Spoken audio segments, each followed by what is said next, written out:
Daar's 'n sagtheid in die oggendlig wat stil oor my kom lê, soos iets wat amper tasbaar is, maar net nie heeltemal wil bly nie.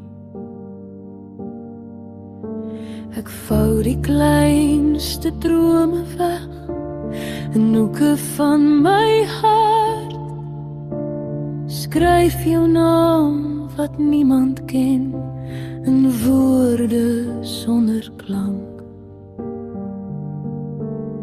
En ek sê dit nooit hardop nie, ek dra dit stil en sag, soos 'n fluister in 'n vol vertrek wat net my ore mag. In die stiltes tussenin, waar niemand ooit kan sien, is daar 'n plek wat ek bewaar,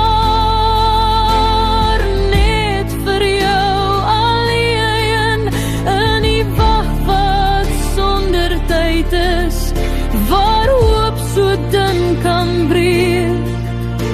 Het ek jou al 'n leeftyd lief, al was jy nog nooit hier by my nie.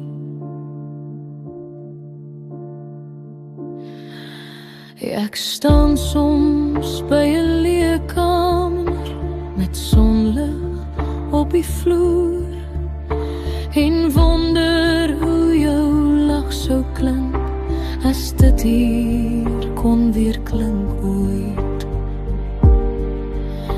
Ek tel die dae sonder vorm en hou dit naby vas, soos beloftes sonder woorde wat niemand anders pas.